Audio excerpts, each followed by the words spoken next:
The Philippines is an island located in Southeast Asia, home of 7,107 islands, with a population of 103 million. And to most people, it's a tropical paradise. But what many people don't know is that there's an increasing amount of homeless children living in the capital.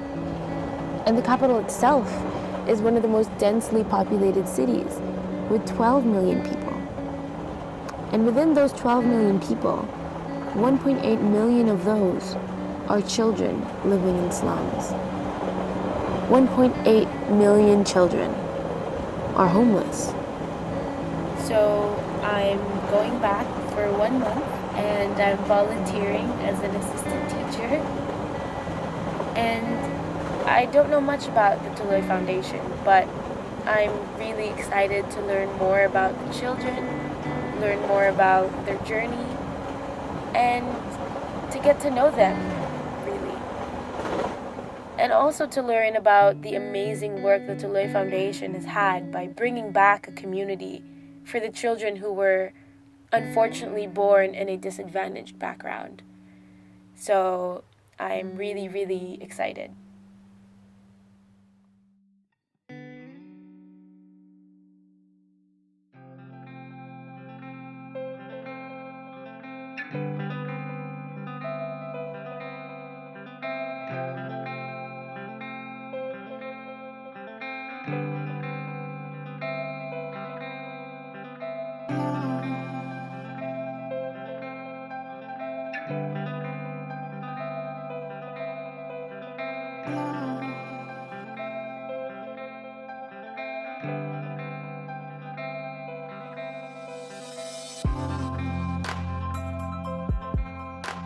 The Tuloy Foundation was founded by Father Rocky Evangelista in 1993.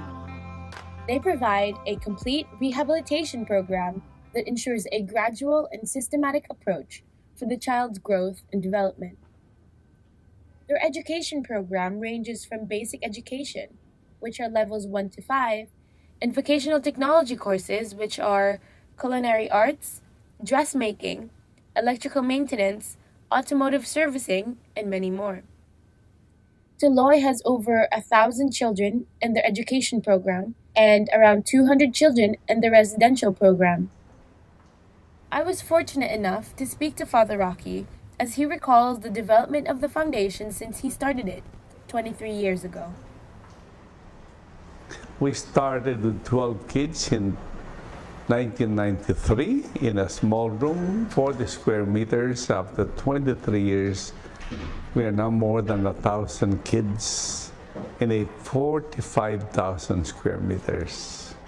But I had nothing to do with poor children until I dreamed in June 23, 1993, that I was taking care of poor and abandoned children. I thought it was a dream, but I thought that was a message to me. Tuloy Foundation is a non-profit organization, a foundation for all kinds of poor children, abandoned children, orphans, abused, in danger at home, school dropouts, working boys and girls, or those who are forced to child labor. This foundation aims to give them the best chance in life. And we believe that, as anyone would believe, would agree, that children are the future. And therefore, let us build the future by giving the best chance to these children, especially those who otherwise would become a burden to society, those who are more vulnerable for exploitation. And these are the less privileged children, the poor and abandoned children. Tuloy was deliberately chosen to signify what we mean. Tuloy in Tagalog means welcome, but tuloy also means continue to the finish line. So when the child comes here, we tell them to stop thinking about they are poor.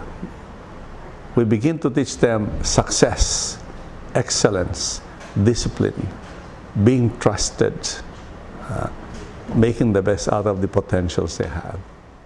During my time volunteering, I got to meet many of the faculty members, some of which have been working at Tuloy since it started. Noel has been teaching electrical maintenance for 12 years. And over those 12 years of teaching, he recalls one particular student that stood out the most. Ako yung teacher sa electrical installation and maintenance. I have been here since 2004 April, so that is around 12 years. Tapos, ang tinuturuan ko, VOCTEC, Electrical Technology, Electrical Installation and Maintenance, accredited course yun sa TESDA, NC2. So, at the end of the year, meron silang assessment with TESDA, Technical Education and Skills Development Authority. Ang laging sinasabi sa amin ni Father Rocky, kung maglilimos kami, idaan sa mas maayos na paraan katulad nitong foundation. Kasi minsan nga nakikita natin ang mga street children, pag nilimusan mo, minsan nga may nakita ako, nag-donate, nagbigay ng pagkain, inaayawan ng bata yung pagkain, ang gusto niya pera. Hindi natin malaman kung saan dadalhin ng bata ang pera. Tapos, may mga bata na matitino naman kahit na street children sila, pero meron din naman medyo pariwara, ganun. Tapos sa kabilang banda, kung maglilimos nga, idaan ng maayos tulad sa mga foundation tulad nitong Tuloy, at marami pang ibang foundation na katulad nito, na talagang tutulong sa mga bata. Okay? Sabi nga, marami ring mga foundations na nagsasara dahil kinakapos sila sa pera. So, dapat dun i-channel yung ililimos sa mga street children. At sa kabilang banda, meron din akong sarili kong street boy, na napilitan ko siyang umuwi sa magulang. Sabi nga nung isang kaibigan ko, dalhin ko na lang dito, but knowing Francis, yung pangalan ng bata, medyo maligalig ito. Pagka tumakas yun dito, baka lalo pang mapariwara. So, kinumbinsi ko na lang na sumama siya sa magulang niya. Ultimately, napasama naman. Now, he is already 21, anak ng tinapa, bumalik na naman sa kalye. Ewan ko kung ano ba ang, di ko alam, pero I guess, desisyon na niya yun. Pero pag nakikita kami, kinukumbinsi ko pa rin siya. One key kasi na mapabago mo yung bata is kailangan mo silang intindihin. So, dito natutunan ko yun that you have to first understand the children bago mo talaga sila turuan. Because if you're not able to understand them, hindi mo sila maaabot, hindi rin sila makikinig sa'yo. Seeing the kids having fun and trying their best to achieve yung mga dreams and goals nila. Yung isa sa pinakamasayang moment ko is yung first batch ko, graduate sila. Yun na siguro yung pinaka-achievement ng isang teacher, na makita mong nagtapos yung estudyante mo at maayos na yung mga buhay nila. Another one of Tuloy's pioneer teachers is Darwin, who teaches refrigerator and air condition maintenance since 1997. He admits he found it difficult teaching street children at first. However, he praises organizations such as Tuloy for protecting the children in need that will eventually guide them to successful lives.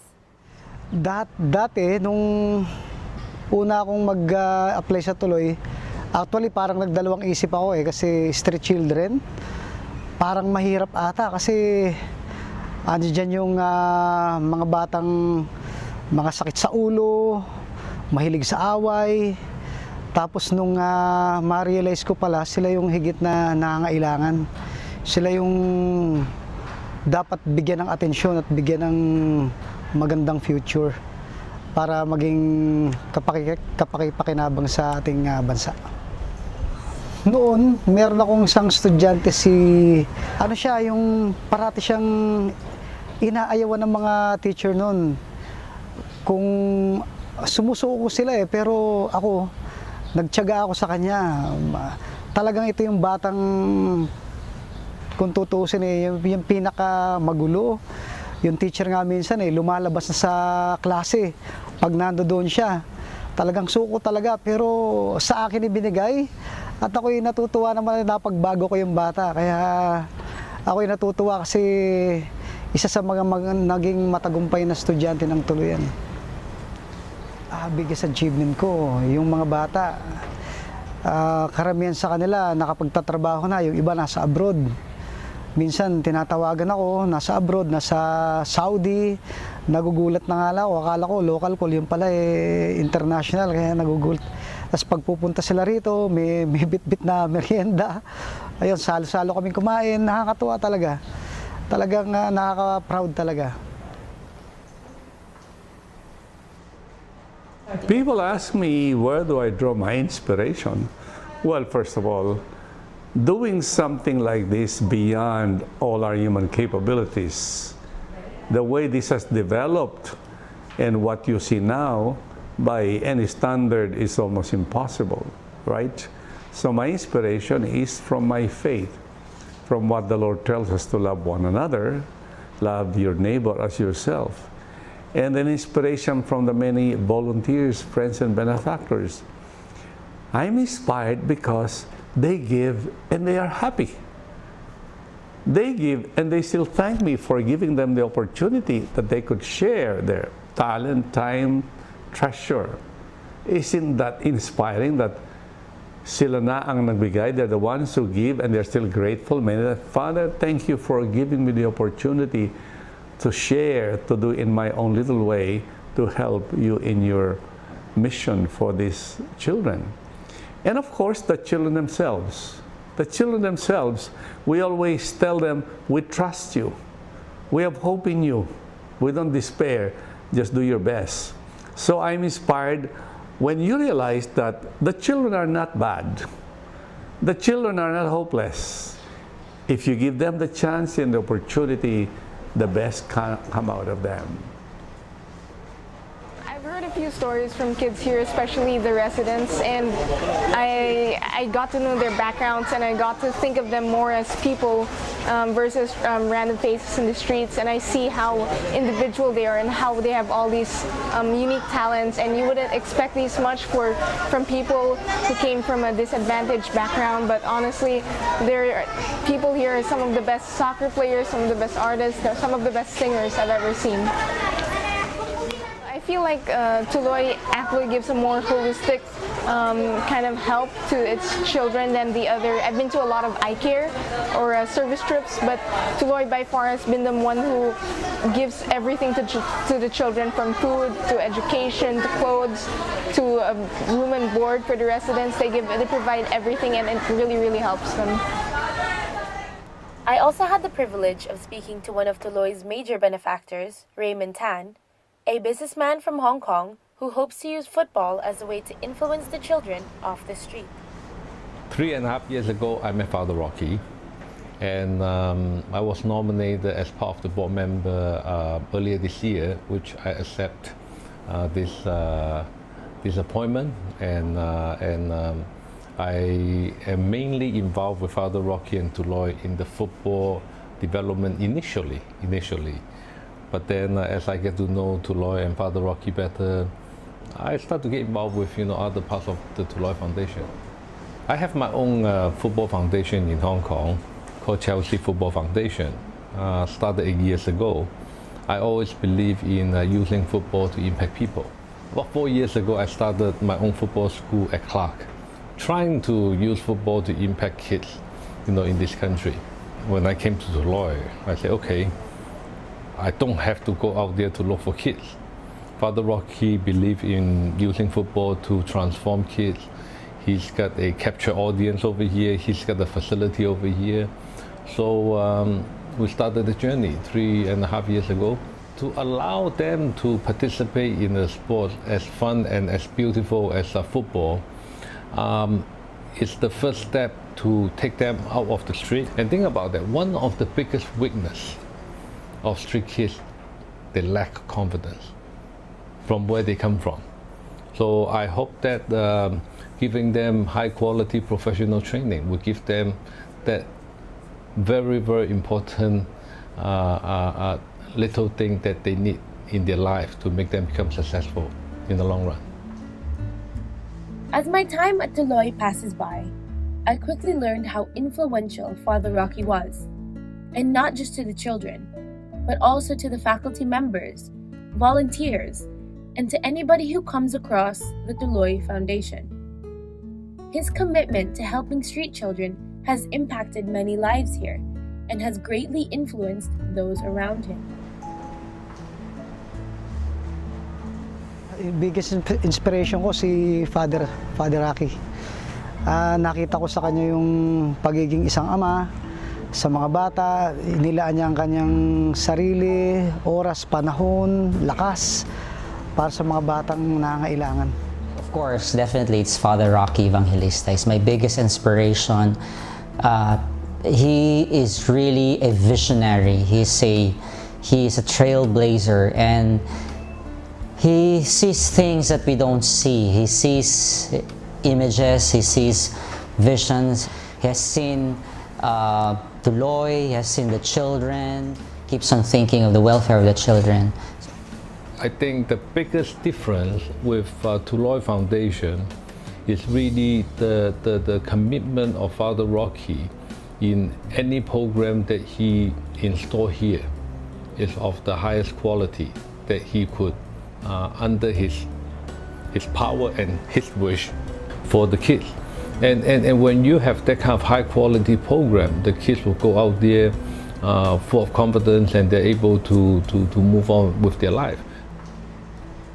Actually, it's Father Rocky because hindi ako napapagod na pakinggan yung sinasabi niya every time na when I found out about how this foundation was founded, na from 12 student, isang class, naging isa siyang school which has a lot of about 1,000 students. So it amazed me na nakakakuha siya ng mga street children and he was able to help. One word I would use to describe Tuloy Foundation would be inspiring. I'm really inspired by the stories of these kids, and I'm inspired by how they overcome these obstacles and how they overcome the trials that they've experienced and how they become friendly, very happy, cheerful people. It's a miraculous place where people are able to change, people are able to love, give love, and share. Tuloy is a piece of heaven on earth because you are giving kids their hope, you're giving them a bright future by sending them to school, by loving them. I think that's it. That's the best way, the best word for today. Love. Every time I come here, I feel love everywhere. I can feel the smile from the kids. I can feel they're being loved. I can feel they love each other. It's as simple as that. Compassion and excellence. Tuloy can be described as a place of compassion and excellence. In other words, it is an organized charity. It is an organized charity that want to uplift the children to the level of excellence. Saka ba nakakita ng batang kalye na nagbalay, yung mahal-mahal ng balay? No? Tapos sa kabilang banda, dito may mga activities sila, football, no? Touch rugby, at iba pa. No? So, iba talaga rito sa Tuloy.